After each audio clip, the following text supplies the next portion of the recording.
Salut, bienvenue sur jamdev.fr. Aujourd'hui, on va parler de la structure for each. Donc, c'est une structure simple qui permet de parcourir un tableau en PHP. Donc, qui dit PHP installé, dit Vamp server sur sa machine. Donc, je reviens pas là-dessus. Donc, comme je fais du PHP, du coup, je travaille dans le dossier 3W de WAMP et j'ai créé un dossier tuto et dedans, j'ai une page index.php. Alors, ça, c'est du jQuery, ça n'a pas d'importance. Là, je vais donc placer sur un éditeur de texte et sur ma page index.php, je vais effacer ça. Je vais remettre une structure vide, HTML4. Voilà.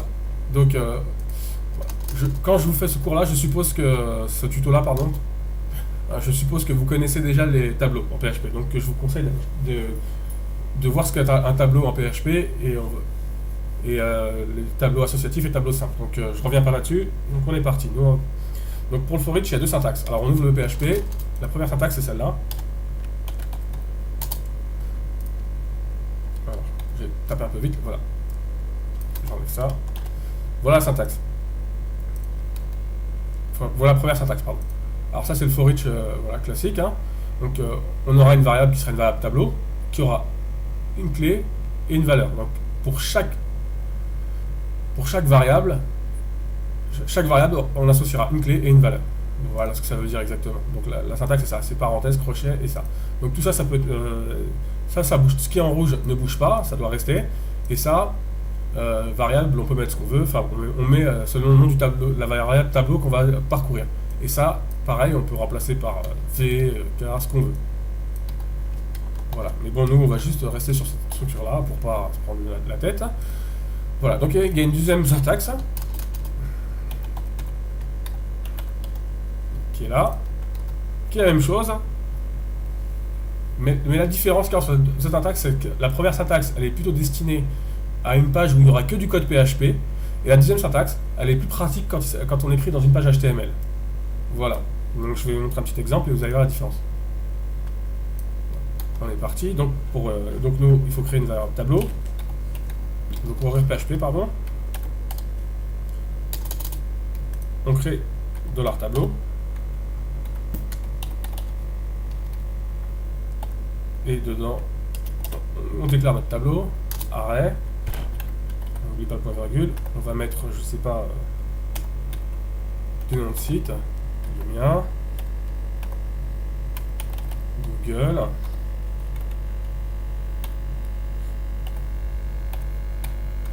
Yahoo,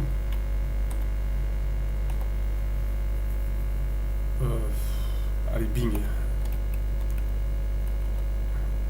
On pourrait mettre jQuery.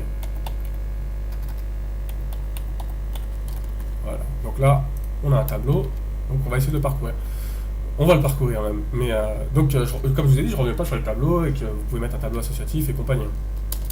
Donc là, on va créer notre for each classique, celle qui... Donc à la place de variable, on va juste mettre tableau, parce que c'est le tableau qu'on va parcourir. Et dans le code, on va mettre echo $value, on va afficher la valeur.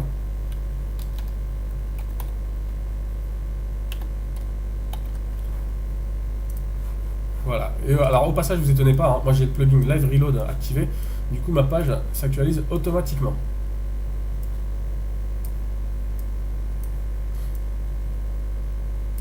je vais arranger un peu tout ça. Voilà. Je vais mettre ça là. Voilà. Donc voilà, vous voyez que ça s'affiche. Moi je vais mettre un petit peu d'HTML pour que ce soit plus simple, pour que ce soit plus clair. Alors avec un peu de concaténation, et je vais mettre un DR. Un saut de ligne donc. Voilà. Donc voilà, ça c'était la syntaxe classique. Là, je vais vous mettre la deuxième syntaxe qu'on va pouvoir comparer pour parcourir le deuxième tableau. Alors, on va sortir du PHP, on va l'écrire en dehors, même s'il faut, il faut rouvrir PHP, mais c'est juste parce que mon éditeur, c'est plus simple quand il faut que je l'écrive en dehors de PHP, il l'écrit automatiquement. Voilà. Donc voilà. La deuxième syntaxe. Alors la deuxième syntaxe, pourquoi elle est plus pratique? Vous allez voir que quand il s'agit d'écrire du code HTML avec celle-là, c'est beaucoup plus simple. Là, on remplace par tableau. Et je peux écrire directement de l'HTML comme ça, sans concaténer. Je vais écrire mon site préféré. Et deux points. Et là, j'ai juste à faire à rouvrir PHP. Moi je vais écrire directement. Hein.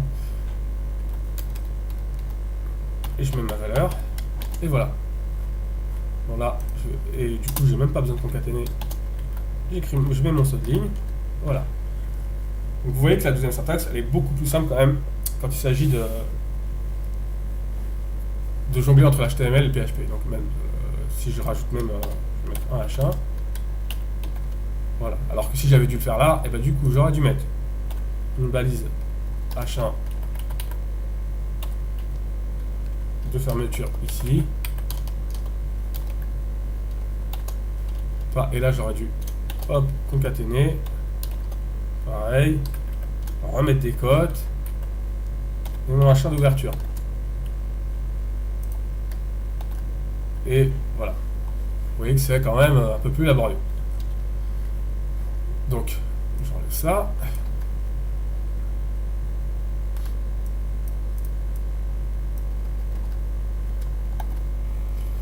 Donc du coup, voilà, je vous ai montré la for each quand elle lit un tableau simple. Maintenant, je vais vous montrer la for each quand elle lit un tableau indexé. Alors,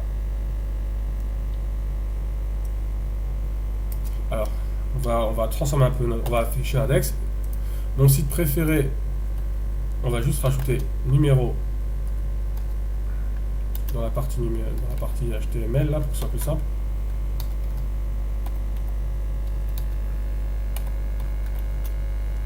Et là, on va mettre comme ça des crochets pour que ce soit plus clair. Et là, on va ouvrir PHP.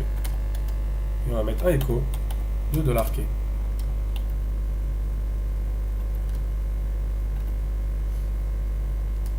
Voilà, et vous voyez que l'index apparaît. Donc, par défaut, ça commence à 0, mais voilà, donc j'avais dit que je ne ferais pas de cours sur les tableaux, donc je n'ai pas trop envie d'en faire, mais voilà, vous voyez qu'on peut afficher l'index. Donc si par exemple on décide de transformer ça en tableau associatif, c'est-à-dire que c'est nous qui allons préciser notre index, et là je vais mettre par exemple jamdev, on va mettre le type de site. Donc pour attacher la clé à son index, c'est la même syntaxe qu'ici en fait, et là ça va écrire, je vais écrire mon site,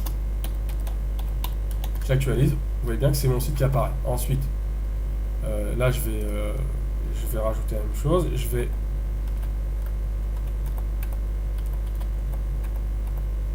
ici je vais mettre moteur, parce que c'est un moteur de recherche, j'oublie pas. Voilà, et à chaque fois, et ainsi de suite. Yahoo, c'est un portail.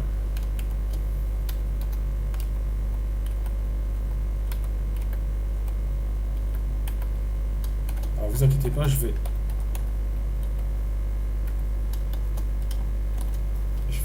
voilà, agrandir la page pour qu'on puisse voir comment on le fait. Donc la syntaxe, voilà, et là, c'est un moteur.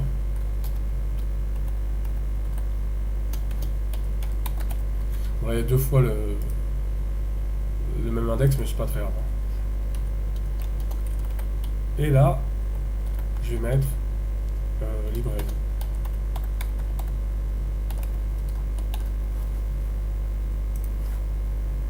Ouais, et vous voyez qu'à chaque fois, ah non, pardon, ça pose un problème quand on affiche le même. Quand on affiche le même index. Donc il faudra mettre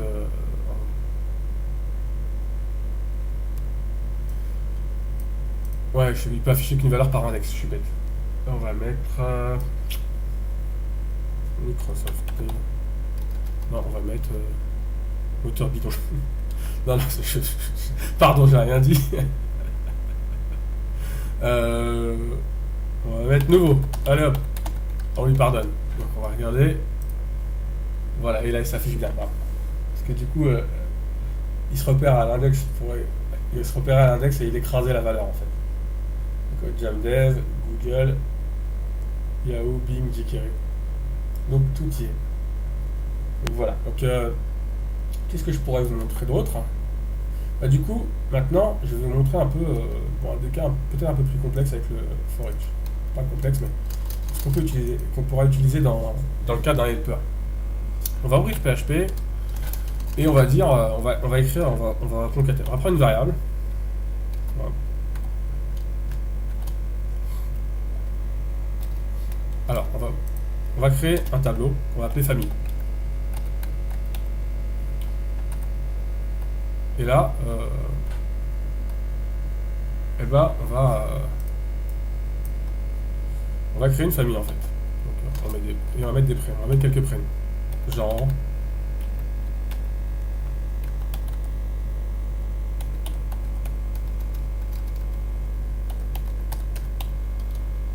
Philippe, je sais pas, c'est du texte, hein, donc entre cotes. Et Fred, Eric. Donc, des garçons, des frères. Voilà. Ou même, bah, j'ai trouvé. Là, on va mettre frère. Voilà. Ensuite, on va créer une phrase qu'on va appeler tout simplement $phrase. Donc, $F, $P égale entre texte, entre cotes, j'ai donc pour éviter ça, on va mettre entre double cote, j'ai 3 frères.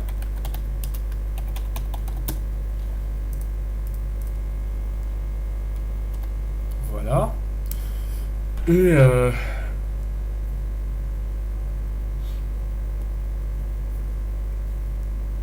voilà. Et bien maintenant, ce qu'on va faire, c'est que on va faire une concaténation.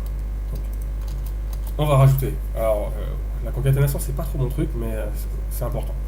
Ça va vous montrer un peu l'esprit qu'on pourra avoir pour la structure pour une autre utilité en fait. Donc là, j'ai 3 frères et je voudrais donc afficher le nom de mes 3 frères. Donc pour ça, je vais faire un for each. 2 frères. Voilà. Et qu'est-ce que je vais faire? Eh bien, je vais le concaténer dans la variable P. Pour concaténer, je mets l'opérateur de concaténation, c'est-à-dire le point P. Et j'affiche quoi? La valeur. J'écris juste la valeur. Donc la valeur, c'est égal quoi? $value. Voilà. Et maintenant, je vais juste écrire echo $P. Voilà, ça donne. Et voilà, donc j'ai 3 frères, Jean, Philippe et Frédéric. Donc bien sûr, j'ai pas mis d'HTML dans le code, donc je vais en mettre un petit peu. Je vais mettre, je vais juste mettre un espace en fait. Pas de bug, voilà. J'ai 3 frères et non, l'espace il est là. Je me suis trompé. C'est ici, c'est pas la fin, c'est là. C'est après, ça a value pour que chaque valeur soit espacée en fait.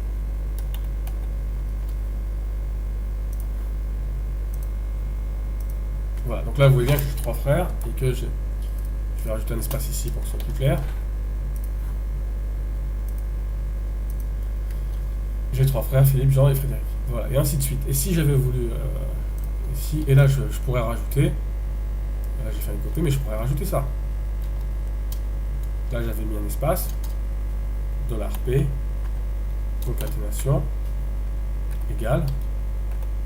Et 3 sœurs.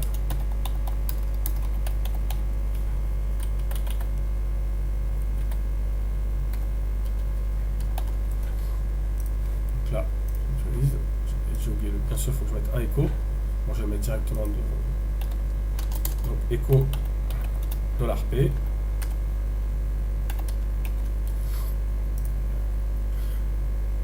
Voilà, donc, et ainsi de suite. J'aurais pu donc créer un tableau sœur et rajouter avec un for each et compagnie. Alors pourquoi je vous ai montré cette structure? C'est parce qu'en fait, cette structure-là, elle vous sera très pratique en PHP si vous utilisez les helpers par exemple, parce qu'elle est très utilisée pour créer des... Comment dire? Par exemple, un helper, c'est un code qui permet de gagner du temps. C'est-à-dire que si par exemple je tape... Bon, vous ne fiez pas ce que je vais taper là, parce que si je tape lien, et que je tape tabulation, en fait, eh ben, ça m'affichera un lien directement en... Non, qu'est-ce que je vous dis, moi? Oh là là, ça c'est un snippet, je confonds. Un helper, c'est un truc qui utiliserait une fonction, par exemple, sous cette forme. J'ouvre PHP, et si je veux afficher un lien, je fais ça. Je taperai par exemple $10, parce que c'est de l'objet, le nom de la classe qui serait helper, et je voudrais afficher quoi? Un lien. Je mettrai... Donc dans ce truc-là, j'aurai des paramètres. Donc le premier paramètre, forcément, ce serait l'URL. Donc je mettrai, je sais pas, HTTP google.fr, hop, le nom du lien, Google, et, et après, je sais pas, par exemple, je mettrai un tableau, pareil, et dedans je mettrai une classe, hop, une classe que j'appellerai n'importe quel nom, hein, mais bien par exemple, enfin ce que je veux, un idée, n'importe quoi. Donc plein d'éléments dans cette classe. Et du coup, en faisant ça, quand j'afficherai ma page, ça m'afficherait le lien avec tous les éléments que j'ai donnés, le lien, la classe et compagnie. Et donc dans le helper, on placerait ce type de boucle pour parcourir et pour pouvoir afficher toutes les données. Donc voilà. Donc j'espère que cet aperçu de la boucle for each a été clair pour vous. Et je vous dis à bientôt et à la prochaine pour un nouveau tuto en PHP ou en jQuery, peu importe. Et si ça n'a pas été clair, si vous manquez des infos, n'hésitez pas, vous postez-moi des messages sur Google, sur Facebook, sur YouTube. Et voilà. Je vous dis à bientôt. Salut.